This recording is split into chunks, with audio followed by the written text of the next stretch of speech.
It's November the 14th, 2012. This is the arid surface of Mars, and this is 508, a show about Worcester. Today on the show, I'm Mike Benedetti. Also on the show, Jen Bird. Hi, Jen. How are you? Hi. And Brendan Melican. How are you doing, Brendan? I'm well. Mike, are those real handcuffs or are those novelty handcuffs? These handcuffs here, let me see. They're metal, They're metal. and they say something on them. I have a feeling that this is an actual. It doesn't. No, the links are crappy though. All right. They're novelty handcuffs. This is 508, a show about Worcester. This is a show where we're going to talk about panhandling. We're going to talk about water disruption in the city. We're going to talk about survivalism in general. Brendan, how's your week been? Other than a brief lapse in water and civilization, yeah, it's been okay. So this week there was a big water main break down by... Right in front of Worcester State College. Right in front of Worcester State State. University, I'm sorry. Flooded out Worcester State. Mm-hmm. No, brand new science building. a lot of people in the city lost water pressure or got crap in their water. Everybody was told don't drink any water until we make sure that all the water is good. And Which now it is now safe. it's fine. So people basically like skipped a shower. That's a tough one though, man. It's having gone a couple of years now where we've had major disruptions in electricity. That I think is kind of fun. Like, it's, in a way, it's even like relaxing when that hum of all the electrical stuff in your house goes away for a while. It's a nice break from civilization. Mm-hmm. Water, that's a tough one. Like, when they couldn't tell you right off the bat when it's going to come on, it was like a light bulb went on. It like, ooh, this could be bad. Yes. Were you going to say something? Well, it's not even civilization, right? If we're like water, that's like even Plumbing. plumbing. I'm just saying aqueducts and plumbing. That's civilization That's like, right there, right? That's true. We don't It's think something of we it, need though. to think more about too. I mean, it's not so much a Worcester issue as a national issue, but I mean, there's been pretty good studies over the last few years showing we spend more on bottled water as consumers every year than we spend on upgrades on our infrastructure nationally on water. That's an issue that cities like Worcester, Boston, New York, whatever, any big old city is going to have to deal with on a more and more frequent basis. It's very frustrating not having like rain barrels, not actually having gutters on the house, but also not having rain barrels and like it raining the day after. Yeah. And just being like, boy, if we had the most basic water catchment on the property, we could be getting certainly gallons of water and tiding ourselves over during this. And there's a million ways that, like, if the power goes out, that you can make do. I mean, the last time we went with like a long time, last year when we had a big ice storm, running in like an inverter off your car to charge a cell phone or get a radio on for a little while. That's not a big deal to put something together in the short term. But water, like, there aren't many ways to get around not having water. Well, I'll tell you, the hurricane was an almost disruption of the water, at least a threatened disruption of the water. So we actually had enough water sitting around for 2 weeks that had not been dumped out from the hurricane, that there was like plenty of potable water still. I was doing research about this though, because earlier in the year, because of like actually replacing pipes in the road, good upgrade stuff, we had about a day where the water was really gross looking, and we didn't drink the water skipped a day of our own water. And then with the hurricane being a threatened disruption, and then this actual disruption of water, it got me doing some research about like backup water, like actually having barrels of water. And apparently if you use clean containers and your water is chlorinated, or if it's not chlorinated water, you just put the littlest drop of bleach in there. Read up about bleach chemistry. I think bleach is less scary than people think. It sort of breaks down. Like you can store water for 6 months in whatever, soda bottles. And if you actually have like a food safe container, like one of these rain barrels, and you just like fill it with 50 gallons of water and drop like a sanitizing tablet in it, and then it's airtight, 5 years. No kidding. Yeah, so it really makes me think like, like I feel like people should just like get a rain barrel and put it in your yard and use it all summer, and then in the winter like fill it with water and bring it in the house, and at least you're going to have some kind of water. If not, if water maybe off the top of your roof, maybe you're not excited about it, but it's not going to be. Because like you said, the next day it was pouring out all day. So Yeah. it was more of just an insult on top of an insult. That, we should have thought this one through a little bit more. I don't know. I'm just feeling like, electricity disruption, I feel like we're used to in the city of Worcester, but like water disruption is harder, and I don't know. I think it's a little crazy and survivally to have 50 gallons of water in a barrel with a tap on the side in the house. But not that survivally, this year at least. Yeah, the TV show Preppers just got renewed for another season. I've only heard of it. So somebody's watching that show, and so somebody's out there who does not think that keeping a 50-gallon rain barrel is that crazy. Well, I'll tell you, though, the one thing I did learn from this experience was the amount of time that I waste in the shower just collecting my thoughts as being like the one place where I can escape from my family and whatnot is absurd. I was so early to work the day that I didn't wasn't able to take a shower. Uh-huh. It's amazing. And I'm thinking about all the time that I lose over the course of a year just standing in a shower, just collecting thoughts and what have you. I want to ask you, actually, how did you follow the news? Because I feel like there's a whole media criticism angle on this. How did you follow the news of the water break, and did you feel like you were adequately informed? Twitter. It was all, I mean, the only place I found anything meaningful, I think, was Twitter. Well, and interestingly enough, I think there was a lot more Boston, and this is just a matter of the size of our media market, but there was more Boston coverage of our lack of water than there was Worcester coverage. But, I mean, the folks from the Telegram, I think, were doing a better job reporting on the scene via Twitter than was able to actually get formal in the paper. Yes, there was no... Steve, what's his name? Steve Foskett. Yeah, he did a really good job. He does a fantastic job was anywhere like, he's on the scene of anything. And it's a nice little... You get to see like where Twitter actually works, where it's not just Steve reporting from the scene of a big hole in the ground. You get the folks that monitor emergency channels and whatnot, all communicating with one another, and you can kind of paint yourself a big picture of what's actually happening. Like the first thought that popped in my head was, okay, what happens if my house catches on fire? And it was within seconds. You start getting tweets from like Alert New England and whatnot that. I didn't realize we have a program in the state to mobilize water tankers in just this case. So like Worcester was loaded with water tankers at strategic locations in the off chance that there was a fire, so the fire department has water on hand. That's fantastic. And it's, you read that the next day in the Telegram, but seeing it actually happen in real time as people are reporting on these calls going out. This is exactly what I wanted to see. See, I think I don't follow the right people. Like on election night, Twitter for me was vastly better than anything the other option, because it was constantly like rolling, like here's who's calling this state, here's who's calling this state, here's a link to this, here's a link to this, like every minute or every 30 seconds, maybe just because I follow a lot of politically obsessed journalists who are like constantly tweeting all the latest headlines.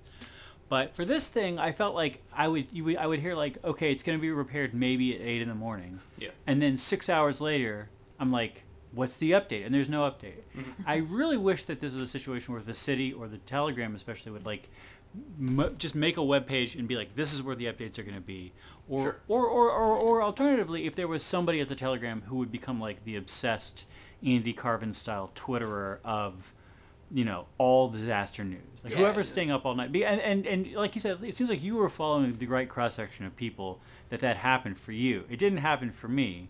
But that said, I think what I got most out of was entertainment value. I mean, it's like any tragedy in Worcester. I think we always have a pretty good sense of self-deprecating humor, if you will, and I think that came into play a lot as well. Nice reminders that to boil your water before you use it to cook your heroin and whatnot. I mean, things like that are, they're very Worcester takes on things. So I think the humor level was high, but if you looked in the right places, there were some good sources of actual news as to what was happening in the region. But that also doesn't touch the overwhelming majority of the population. So to your point, it would be nice if there was a central repository. I can't imagine all 200,000 of us were on Twitter, staying abreast of what was happening moment to moment. I think you're right. Did you have any other thoughts on this water problem? Well, I have 2 Worcester State students that are coming out to the farm a couple times a week, and they have we should say you're a farm manager. I work out in OCAM, and they both commute into Worcester, and they had like no idea. They were like, "What do you mean? It's like really flooded and there's no water in the city." They don't use. They Facebook. Just like don't have the. I don't know. I was just like I think shocked. we're kind of all in our little bubbles in that sense too. I mean, there's a Worcester media bubble is just that, and it in a way, this in theory impacted the towns and cities that also draw off of Worcester's water sources and whatnot. And I can't imagine it was as straightforward to them as it was for the people who actually live in Tatnick Square and could understand by having to drive around the giant hole that there is a water disruption. Right. And driving by it was really highlighted. How deep? Wow. How deep? I didn't go down there when it was happening. How deep was the water at Worcester State? That was pretty deep. I mean, it was interesting because driving around the area that night, there was water. Like you could tell, there was a coating of water down like the far end of Tatnick Square, down towards like where the McDonald's is and whatnot. So there was definitely water flowing in pretty much all directions. It wasn't clear though how much damage there was, to me anyways, at Worcester State. So I don't know how deep it was. That's the thing. I can't visualize very well how. And Worcester State is kind of like in a dip in the ground. Building, I just feel like was Worcester State like 20 feet underwater, or like no idea. 5 feet underwater? I don't know. Well, we could talk about panhandling. We could talk about Facebook stuff. We could talk about. Did you want to talk about I was reading? talking about a book. Yeah, reading? This is the book of the week at the HX Library. Red Mars. Red Mars, Kim Stanley Robinson. It's about meetings and what happens between meetings while you're terraforming a planet. And there's sequels to this. Yeah, this is the first one. There's Blue Mars and Green Mars. Wonderful. Yeah. Kim Stanley Robinson. Kim Stanley Robinson. Thanks, We got Jim. a new Kim Stanley Robinson book too. It's pretty good. Awesome. I want to talk. Do you want to talk about panhandling, or do you want to talk about Facebook questions? Oh, we hit the Facebook questions. All right. We can bang those up. Jim May wants to know what we are thankful for in honor of Thanksgiving. Stable public utilities. I'm thankful for Jim May and his interest in what I'm thankful for. I'm so thankful for Jim May. Are you thankful for anything? Are you prepared for this? I feel like this is always like the cliche, right? I have a good life, good family, good friends. Yeah. The This is basics. This is a question which I never like, because I feel like this is always a question that my mother uses to harass me. I'm glad that my mother is in good health and leading a good life. But I you love should her very stop much. harassing you. Yes. I mean, Jim asking me this just reminds me that I'm lucky to have a mother who's able to harass me by asking me questions I don't want to answer.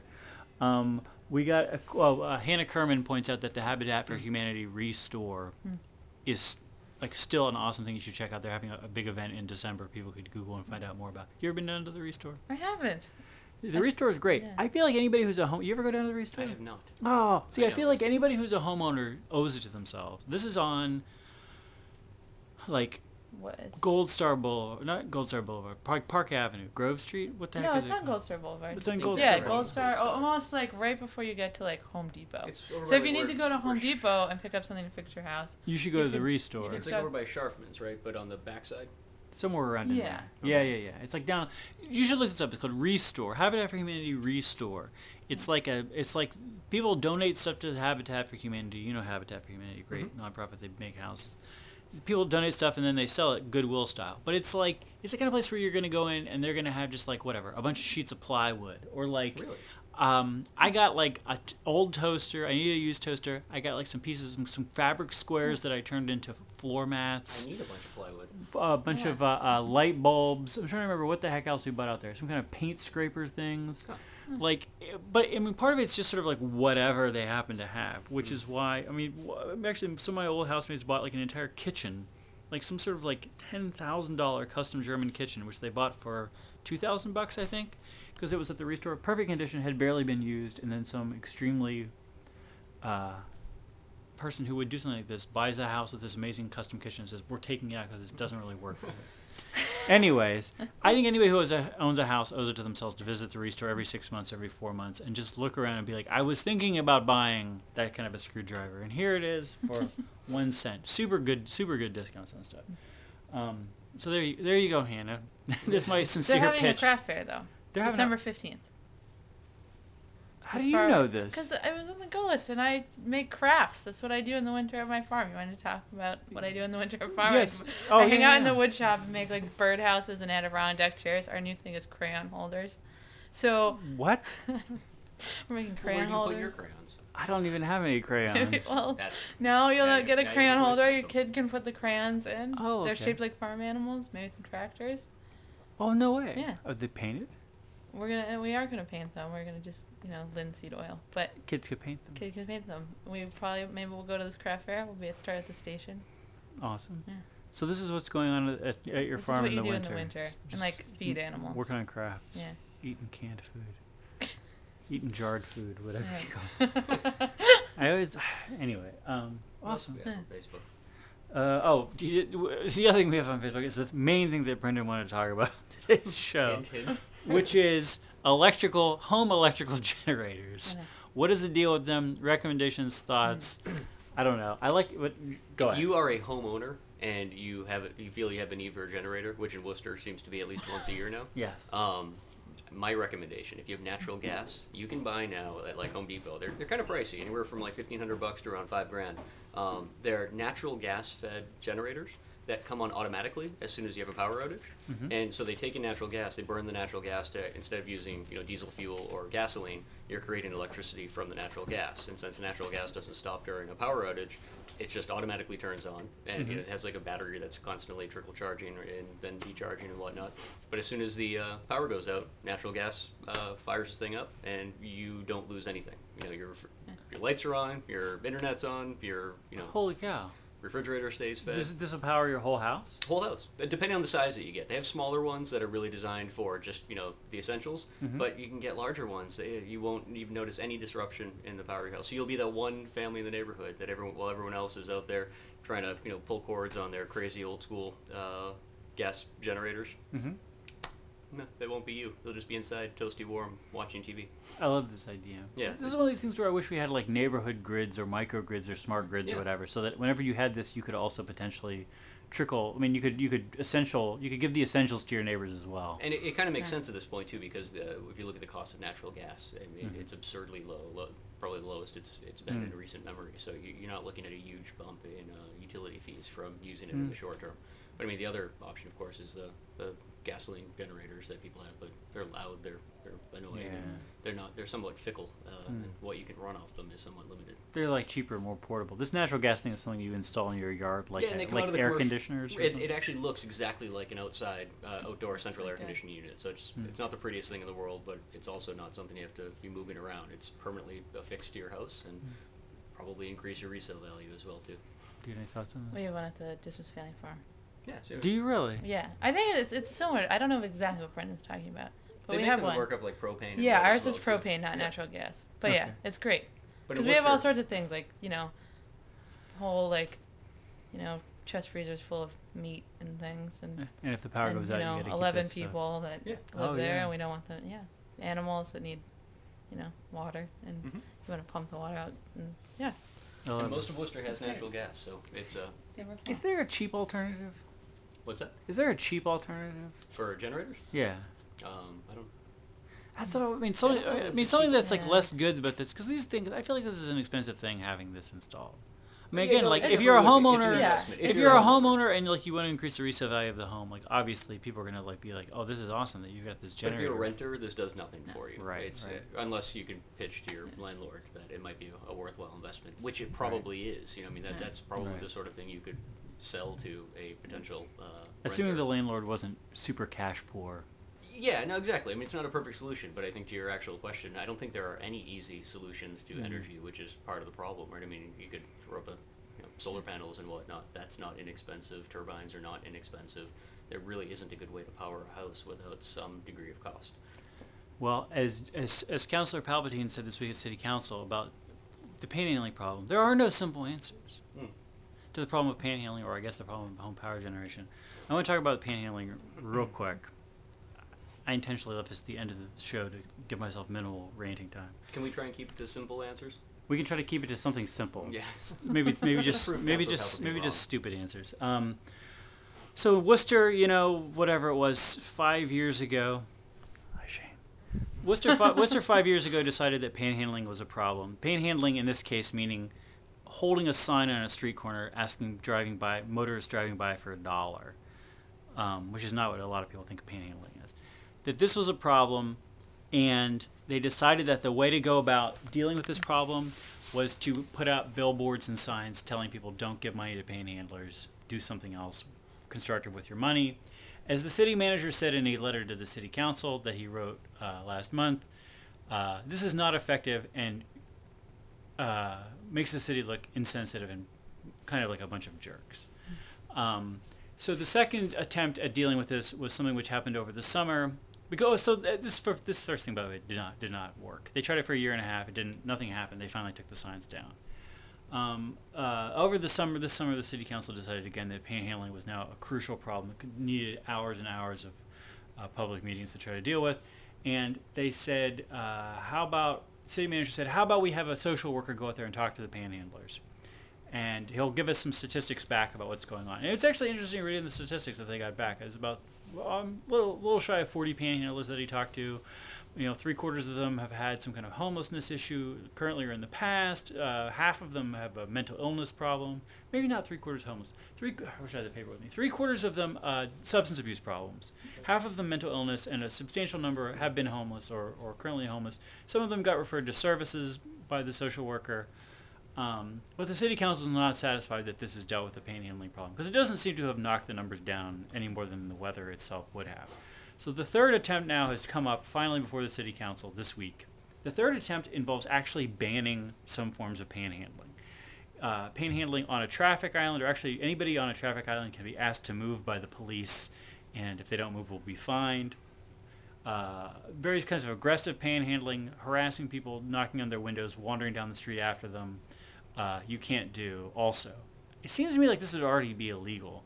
And Councilor Joe O'Brien actually asked if the city could provide a list of ordinances which already substantially overlap all these aggressive panhandling ordinances. The one change, so I want to sort of filter out all those pages and pages of stuff, which I think is either ineffective or redundant. The one change would be that you could no longer ask for people at a variety of public locations, including within 20 feet of a bus stop. You couldn't ask somebody who was in line for something. You couldn't talk to anyone who was sitting in an outdoor restaurant, or in fact anywhere near an outdoor restaurant. And in fact, it also says places of public assembly, which maybe has some legal definition I don't understand. Otherwise, it means you can't ask anyone for money anywhere where they actually are. So it's not clear to me that this is constitutional, that this is probably... Well, we know it's not. Well, we know it's not constitutional. The Supreme Court already handled that. It seems like the ACLU is on this one. It seems like the city is probably going to get sued over those kinds of provisions.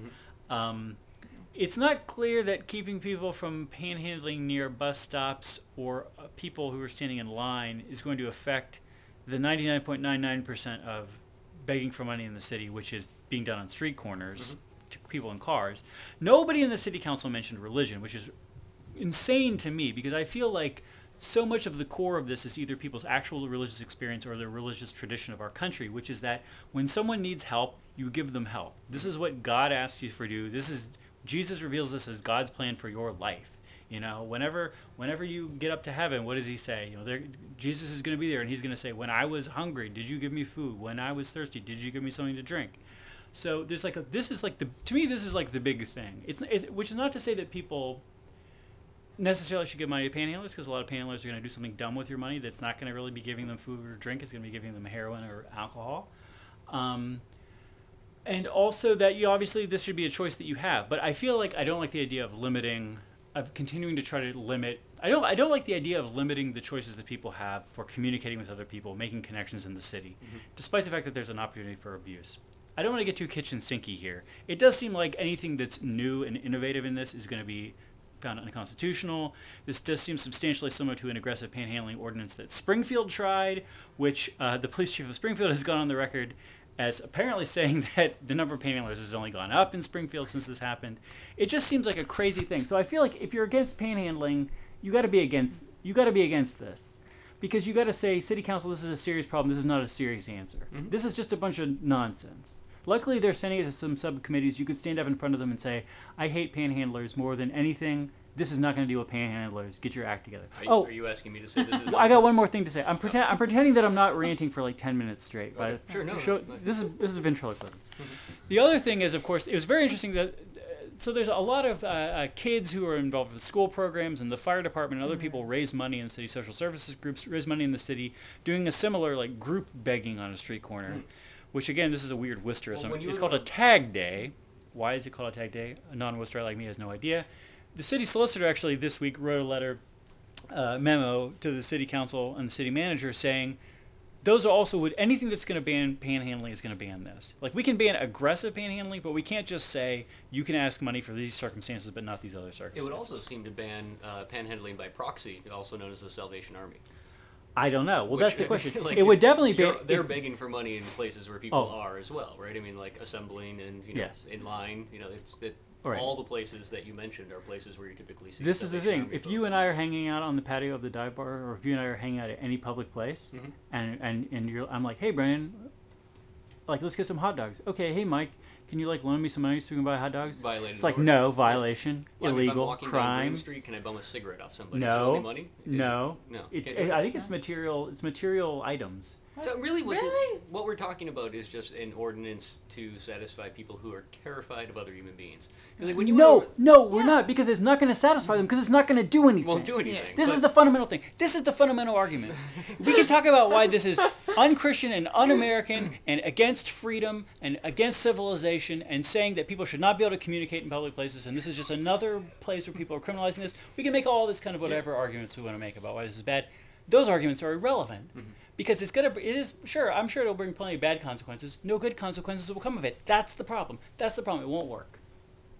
I agree. That was called speed. That was called speed ranting. Yeah, no, it's right. I think going back to where you started from with some of the suggestions like Joe O'Brien had one.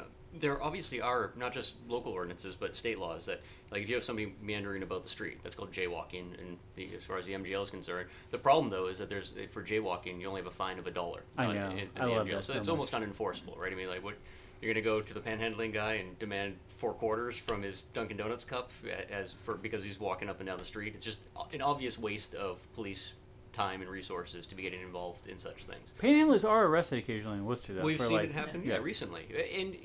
Does it discourage them? No, because as it says in the thing, like, frequently we're talking about people with mental illness, or frequently we're talking about people with serious substance abuse problems, and they don't care. No, well, barring the homelessness issue, I mean, we're talking about people with mental illnesses and substance abuse. Sounds like you're just describing the overall demographics of the city of Worcester to begin with. So, I mean, it does seem like it's not just panhandlers that you're. You know what our city motto is? You don't have to be crazy to live here, but it helps. But it helps. No, yeah, the whole thing is just crass, right? And it seems to be more folks on the west side of the city don't like being stuck at certain intersections when their morning or evening commute, feeling as though they're being assaulted by people who are not doing as well in life as they are. And, you know, I'm sure my neighbors in the west side will look poorly upon me for suggesting such a thing, but there's really no other way to describe the whole situation. You have people that, for whatever reason, could use a hand, and the city of Worcester doesn't feel it's appropriate to give it to them. That's kind of terrible. Well, I don't know. Anyway, I have to mention one more thing. This is just as far as city council miscellanea. I don't know if you watched the city council meeting or were aware of this amazing moment. All the city councilors seemed a little whacked out last night, honestly. But Councilor Palpatine stands up and starts talking, and he's talking about the possibility of, like, you know, like, groups getting, like, a permit to beg on a street corner, like a Little League. And he says, you know, I have a concern that if a group gets a permit to beg on a street corner, do a tag day, and a kid is hit by a car, is the city liable? Are we liable for that? And the city solicitor stands up and was just sort of like, what? And he was like, well, you know, he's like, I don't want to make this adversarial, he says, so there is a possibility that, you know, if there was a street repair that should have been done that hadn't been done and the city was aware of the negligence and a child was injured because of an uncompleted street repair, then the city could be liable up to $5,000. Now, if I'm not mistaken, that this is coming from a city councilor who, back when our good friend Jeff Barnard was going around checking on city councilors shoveling their sidewalks, I believe he was one of the people who doesn't even shovel his own sidewalk. Right. So it's probably not the right guy to be voicing concerns about negligence in terms of city, public or private property. I'm just generally excited by this idea of, but who cares, Mike? Is the city liable, though, Brendan? But we're liable for everything. I mean, it's like the city of Worcester is in a race to see if it can get sued by more outside parties than any other second-tier city in the United States of America. I mean, we're liable for everything. Every time the city council meets, they create a liability, it seems. It's an absurd liabilities. I mean, the catalyst for this conversation is something that the United States Supreme Court dealt with decades ago. 2 decades, I believe. Maybe only 1. Okay. Point being, it's a settled issue. It's okay to panhandle. Even if you don't have a pan with a handle, you can still stand somewhere and ask for money.